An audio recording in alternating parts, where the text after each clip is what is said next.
भाभी कुछ पैसे और गाड़ी की चाबी लेके जा रहे हो। एक मिनट, ये पैसे और चाबी नीचे रखो। क्या हुआ भाभी? सुना नहीं तुमने? पैसे और चाबी नीचे रखो। आँख खुली नहीं, कमरे से निकली नहीं मैडम। गाड़ी की चाबी उठाई, पैसे उठाए और निकल पड़ी मटर गश्ती करने। अपने भैया से पूछा तुमने कि चाबी ले लूं या पैसे ले लूं?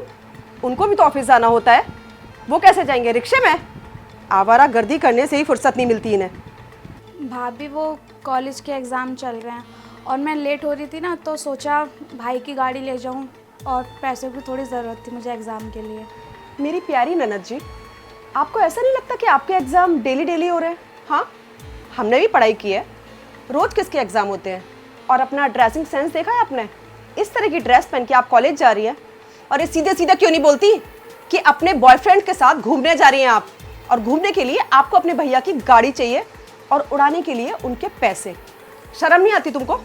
22 साल की हो गई हो, सारे दिन घूमना फिरना ऐश करना। अरे कम से कम कुछ किचन का काम सीख लो, रोटी बनाना सीख लो, चाय तक बनाना सीख लो। वो भी नहीं आती तुमको अब तक। कुछ काम सीखोगी तो उसमें मेरा ही हाथ बटेगा। चलो किचन के काम में तुम्हारा मन नहीं लगता तो कम से कम कोई छोटी मोटी जॉब कर सकती हो, जिससे तुम्हारे भैया का कुछ बोझ हल्का हो जाए। सारे दिन कुत्तों की तरह लगे रहते हैं, इस घर का ध्यान रखते हैं, मेरा ध्यान रखते हैं, ऊपर से तुम्हारे इतने खर्चे। क्या समझ रखा तुमने अपने भैया को? वो तो कुछ बोलेंगे नहीं, क्योंकि वो अपनी बहन के प्यार में पागल जो हो चुके हैं।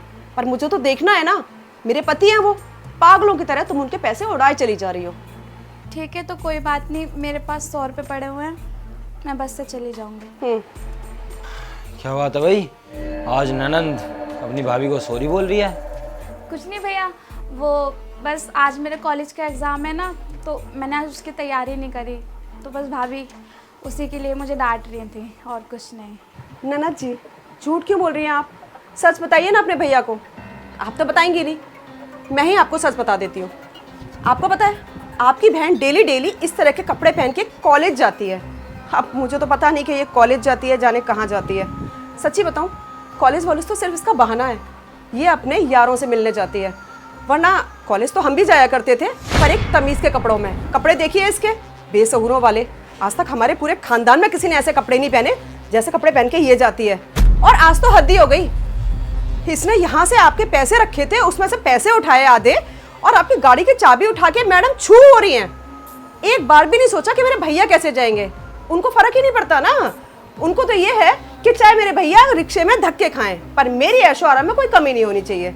पूछिए अपनी लाडली बहन से, यही सब करती है ये। तो क्या गलत किया इसने? हाँ, पैसे मैंने ही बोला इसको लेने के लिए, और मैंने ही बोला है कि चाबी जब इसको चाहिए हो ले जाया करे। और तू एक काम कर, पैसे ले और चाबी ले और जा। दिशांत, ये तुम किस तरह से बात कर रहे हो मुझसे? ये सब मैं खुद के लिए नहीं बोल रही थी, मैं तुम्हारे लिए बोल रही थी। मुझे फिक्र है तुम्हारी। अगर तुम्हारी बहन गाड़ी की चाबी ले जाएगी तो तुम कैसे जाओगे? धक्के खाओगे क्या? मुझे फिक्र हो रही है तुम्हारी, बस इसीलिए इससे इतना कुछ बोल दिया। और तुम होके उल्टा मेरे ऊपर ही चढ़े जा रहे हो। क्या गलती कर दी मैंने? हाँ, इसे सुनाना चाहिए तुम्हें, ऊपर से तुम उल्टा मुझे ही सुनाए जा रहे हो। इसको बोलो ना कि रोज रोज कौन से एग्जाम होते हैं। कोई एग्जाम नहीं होते इसके, ये सिर्फ आवारागर्दी करने के लिए घर से निकलती है सच संवर के।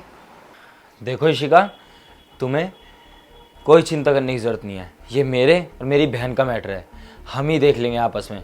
तुम कोई परेशान मत हो इसमें। और बात रही गाड़ी की, मैंने ही बोला है, अगर तू कहीं लेट हो रही हो या फिर कहीं तेरे को जल्दी जाना हो तो चाबी मेरे से बिना पूछे ले जाया कर, मैं अपना देख लूँगा। इसके एग्ज़ाम चल रहे हैं, अगर ये गाड़ी ले गई तो इसमें कोई बड़ी बात नहीं है। और बात रही पैसों की, तो पैसे तो हमेशा आदमी के पास होने चाहिए ना। अगर उसके पास पैसे हैं तो हो सकता है कि कहीं इसको ज़रूरत पड़ जाए, तो फिर अगर इसके पास पैसे नहीं होंगे तो क्या करेगी ये बताओ। हाँ, एक और बात ये बताओ, जब मैंने तुम्हें किसी कभी पैसे के लिए टोका नहीं तो तुम इसको क्यों टोक रही हो? हाँ, मैंने कभी तुम्हें रोका नहीं है किसी पैसे लेने के लिए, और तुम इसको टोक रही हो, इसको डांट रही हो पैसों के लिए। नहीं शिका, ये गलत है। मैंने तुमसे कभी नहीं पूछा कि तुमको जो मैं पैसे देता हूँ वो तुम कहाँ खर्च करती हो या फिर कहाँ पे दे आते हो, मैंने कभी नहीं पूछा। तो तुम इसको क्यों ऐसा बोल रही हो? ये भी मेरे पैसे हैं और जो मैं तुमको देता हूँ वो भी मेरे ही पैसे हैं। देखो इशिका, ये पैसे, ये चाबी और ये पूरा घर, ये सब कुछ मेरा है। मैंने अपने बलबूते पे खड़ा किया है। इन सब पे जितना हक तुम्हारा है ना, उतना ही हक मेरी बहन का भी है। और ये सब कुछ जो भी ये घर में कर रही है ना, वो सब कुछ मेरी परमिशन से कर रही है। मैं इसको बोलता हूँ ये सब करने के लिए। तुम जानती हो ना इशिका कि मेरे माँ बाप नहीं है, और उनके जाने के बाद और जब तुमसे शादी नहीं होती तब ये थी मेरे साथ हमेशा। मैंने जब तुम्हें आज तक किसी चीज़ की कमी नहीं होने दी, तो तुमने ऐसे कैसे सोच लिया कि मैं इसको कमी होने दूंगा? ये भी उतनी हकदार है जितनी तुम हो, और आज तुम इस पर इतना चिल्ला रही हो। जब इसकी शादी हो जाएगी या फिर इसका हस्बैंड कभी घर आया करेगा तो तुम इसके साथ तब क्या करोगी? हाँ, तो तब तो तुम इसकी शादी में भी मुझे ठीक से खर्चा नहीं करने दोगी, इसकी शादी भी ढंग से होने नहीं दोगी। हाँ, तुमने इशिका छोटी सी बात का बतंगड़ बना दिया है। मैं कभी नहीं चाहता था कि ये सब हो। और बात रही पैसों की, तो पैसे जाने दो, मुझे फर्क नहीं पड़ता। मैं सिर्फ ये चाहता हूँ कि हमारे घर में सुख शांति बनी रहे, हम सब एक साथ होकर एकता के साथ रहें। दिशान, ऐसा कुछ नहीं है, मैं सच बोल रही हूँ। मेरा ऐसा कोई इंटेंशन नहीं था कि मैं तुमको हर्ट करूँ या इसको हर्ट करूँ। मैं बस ये समझाने की कोशिश कर रही थी इसको कि उम्र हो गई है इसकी, थोड़ा रिस्पॉन्सिबिलिटी लेना शुरू करेगी तो इसके लिए भी अच्छा होगा। आगे जाके इसकी शादी भी होगी तो कोई ये ना कहे कि भैया भाभी ने कुछ सिखाया नहीं। माँ बाबूजी गए हैं तब से मैं हर उस कोशिश में लगी रहती हूँ कि ये एक अच्छी लड़की बन जाए, बस, और कुछ नहीं। उसकी चिंता तुम्हें करने की जरूरत नहीं है, वो अपना देख लेगी और मैं अपना देख लूंगा। तुम्हें कोई चिंता करने की जरूरत नहीं है, तुम अपने काम से काम रखो। रहने दो भैया, आप भाभी से मत लड़ो, उनकी भी कोई गलती नहीं है। और वैसे भी मैं 21 साल की तो हो ही गई हूँ, तो क्या फ़ायदा पढ़ लिख के। मैं कहीं जॉब करूँगी, जॉब ढूंढूंगी, मुझे मिल जाएगी। और मैं भी, आप अकेले कब तक करोगे, तो मैं उसमें आपका साथ दूँगी। और वैसे भी मुझे घर का काम नहीं आता, तो घर पे रहूँगी तो किचन का थोड़ा काम वाम सीख जाऊँगी, खाना वाना बनाना, तो भाभी की थोड़ी हेल्प हो जाएगी। सुन, तू छोटी है, छोटी ही रहे, बड़ी बनने की कोशिश मत कर। और बात रही पढ़ाने लिखाने की, तो जितना तू पढ़ना चाहती है तू उतना पढ़। मैं नहीं चाहता जैसे मैंने अपनी ज़िंदगी में सफ़र किया है तू भी करे। और सुन बहन, जब तू तरक्की करेगी ना, और जब लोग बाहर बोलेंगे कि ये देखो ये दिशांत शर्मा की बहन जा रही है, तो मेरा सब में ज़्यादा सीना चौड़ा होगा। और बात रही इन पैसों की, तो पैसे उठा और ये चाबी उठा गाड़ी की, और जा तू एग्ज़ाम देने जा। और काम काज ये जॉब वॉब करके एक फ़ायदा नहीं है। तू क्या चाहती है कि जो मैं पढ़ा लिखा रहा हूँ तो उन सब पे पानी फेर दे? नहीं, तू पैसे और गाड़ी की चाबी उठा और जा पेपर देने अपने। मुझे लगता है दिशांत, आप सही कह रहे हैं। और ननद जी, आप भी मुझे माफ़ कर दीजिए।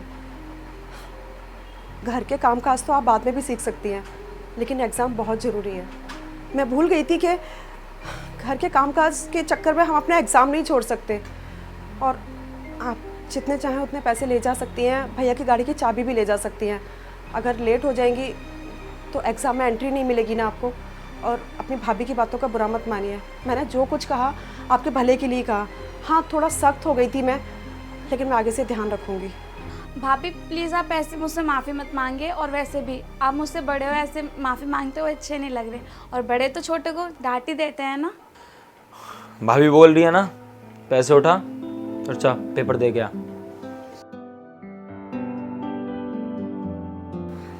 थैंक्स भाभी, थैंक्स भैया।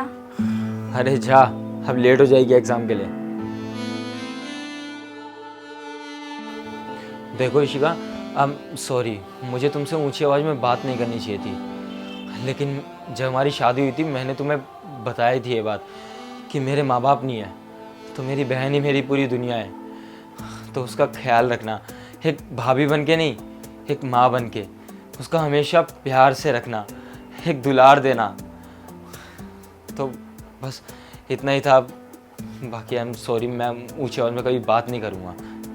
देखो तुम जानती हो कि जब भी मेरी बहन को कुछ होता है या फिर उस पर कोई भी चिल्लाता है तो मेरा दिल भर आता है, मैं पागल सा हो जाता हूँ। बाकी तुम समझदार हो, तुम्हें पता है मैं अपनी बहन से कितना प्यार करता हूँ। मैं समझ रही हूँ दिशा, तुम क्या समझा रहे हो मुझे। और इनफैक्ट ये चीज़ तो जिस दिन हमारी शादी हुई थी फर्स्ट नाइट को ही तुमने मुझे समझा दिया था कि मुझे मेरे घर में कलेश नहीं चाहिए। मेरे लिए मेरी बहन सबसे प्यारी है, चाहे कुछ हो जाए मुझे उससे कभी बहस नहीं करनी है। मुझे उसे भाभी बन के नहीं बल्कि एक माँ बन के प्यार करना है। सब कुछ याद था मुझे, पर पता नहीं क्यों मैं सब कुछ भूल गई। लेकिन आगे से मैं प्रॉमिस करती हूँ, मैं आज से उसकी माँ बन के रहूँगी और कभी नहीं चाहूँगी कि इस घर में लड़ाई हो।